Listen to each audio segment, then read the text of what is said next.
So this yellow 996 4S, we got the engine removed out of it, and the engine's on the stand. We're getting ready to take it apart, but what we're gonna do is inspect all the components right now and see which ones we can use.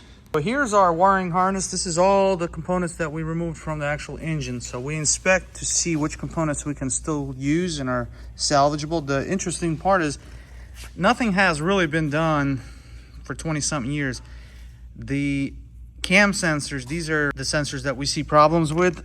This one in particular, that you can really see that oil inside, it starts to pass through inside here from pressure, starts to get oil inside the actual sensors. This one has it as well, but not as much.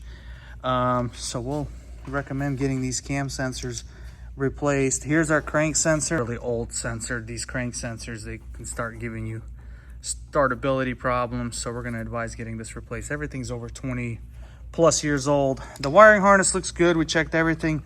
The connectors that we found with oil, we're going to actually clean them. It is right here. So yeah, you can see the oil that's been actually making its way out of the sensor. This is why it's critical to replace these components. This one has a leak. This is the plenum controlled by vacuum. There's a seal in here. It's leaking vacuum. We're going to advise this being replaced. Excessive unmetered air, and then the vehicle starts to compensate and add additional fuel. Now this can cause additional problems to engine runnability. You can have a lean condition and potentially start having a rich running vehicle that will wash out your cylinders and will create further damage. Of course, cylinder scoring is one of them. The alternator looks like it's in really good shape. The fuel rails, we're going to replace the fuel injectors. They're original. Everything's going to get ultrasonically cleaned and cleaned up. This is just, everything's for inspection. We're going to replace some of these hoses. This is brittle. It's about to get a little crack right there. So things like this that are plastic, we're going to advise replacement. Most of the rollers, they're in pretty good shape, so we're going to leave them. Here's the clutch. Somebody actually tried to resurface the flywheel, and this flywheel, as you can hear, it's actually damaged. So they took like a grinder to it, and they took some metal off, which you never grind these flywheels because you actually decrease the thickness, and then you're going to increase the pedal pressure for the clutch.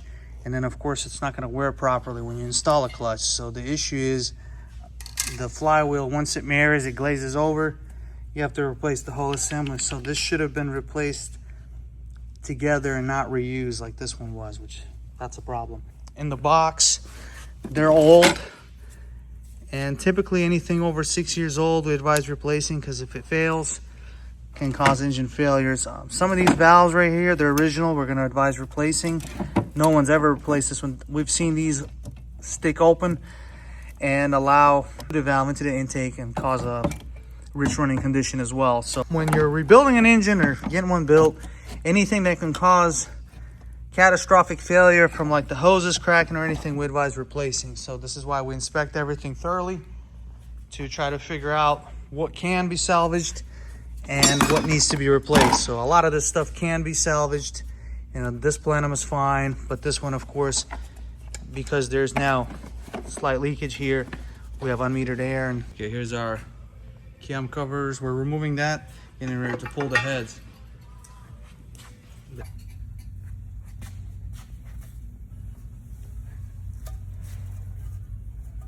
Here's our cylinder heads removed. Time to move down to bank 2, the problem bank. All right, there we go. So everything looks good until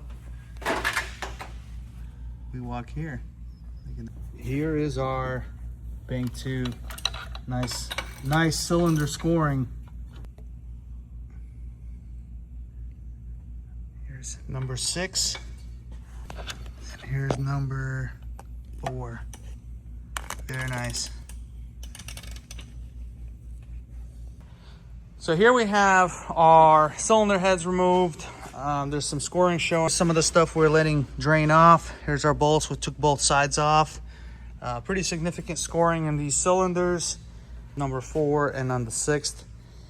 And of course, we also inspect everything. A lot of this stuff, like the pumps and everything, the water pumps, most of this is original. I think the water pump was replaced at some point. So we would advise replacing also the knock sensors. They are original. Everything starts to add up real quick. And because we've seen the vacuum leak created by the plenum, we would advise to replace the AFR sensors as well. Reassemble. We don't want any kind of potential issues, so we're going to put that on the list. This is what that looks like with the cylinder heads removed. Here's our cylinder heads. Once we remove all the gaskets, we're going to get all this cleaned up. We're going to inspect them because the cylinder heads will get refinished, resurfaced, and they will be reused, and these valves will get cleaned up, and of course everything will be reused. The cylinder heads are pretty much discontinued. Here's the cradle for the lifters, both of the cylinder heads, cylinder cam covers. We have everything laid out. Eventually we're going to put it all on a clean table. We're inspecting every component, our valve train, our solenoids, to make sure there's no problems so things can be reused. We did note some wear on some of the bearings. You can really see it when we let's see, we can kind of show there is some wear. You know, still could be used. We'll clean them up some, but there has been some wear, and a lot of times it's due to debris. Customers that are not aware that maybe they have cylinder scoring and they drive in micro metals, they start to wear things. You know, you can see some lines right here. That's why it's important when you develop cylinder scoring, don't continue to drive. Don't listen to advice where you're being told, hey, you can drive this car still because just wait till it fails. Because when you wait till it fails, then your valve train components, if these components fail, that's going to be another 10,000 plus for these parts, and good luck trying to find them too. Same thing goes for the hydraulic lifters. They do have some wear, nothing too crazy. These are known to be problematic, and they do come apart. This is the variable valve lift. It's got a pin right there, and then it fills up and varies the valves and actually creates valve lift. So this is why this engine is variable valve timing, variable valve plus. So it not only varies the timing, it also has a valve lift system. Pretty standard for 2002 Porsches and up. And so we're continuing to see, definitely have some wear on these, you know, to be expected for 60,000. So it's one of those items that they look good now, but they can eventually fail at some point. Everything seems to be pretty tight when we took them out. But if you want to be on the safe side, all lifter replacement is a good idea. Obviously, they're pretty pricey. We also want to check the bucket side. We do have some scratching here. Nothing too major. We could probably get away with reusing these, but we're still inspecting them. If they got too much scoring, and if we can feel it with our nail, they can't be reused. They'll create additional wear and eventually start to develop engine noise in the valve train. So this is our job, to check for all the wear, and we also check the lifter cradles right here. This is what holds them in place. We want to make sure there's no wear on the inside. These do have some wear, but nothing extremely crazy. We don't really have a lot of choice, because even if there was wore out, we would have to somehow source used ones because there's nothing available right now. We got our scavenger pumps. These we could typically reuse. We normally check to make sure they're not too tight. If they're too tight, or if they have notchiness in them, we advise replacing them. So because what's going to happen is these will break off, and then the cylinder heads won't be able to scavenge the oil. And then same thing here. So they're working pretty,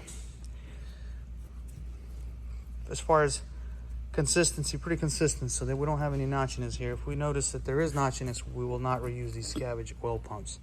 So we have bank 1 and bank 2. We mark everything. So once we find anything else or any kind of wear, we can go back to it.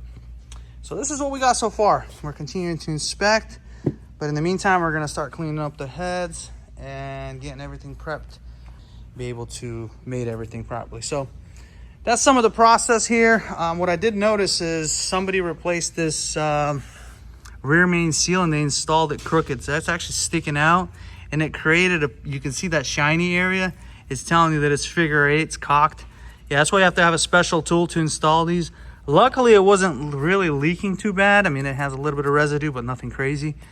But what's interesting is, yeah, somebody actually looks like they used maybe like some kind of a hammer, maybe a plumbing tool. I've seen guys use that really is not going to work really well because we have the side is sticking out, so it's cocked. You know, it's basically improper, and they can pop out. So don't advise doing that.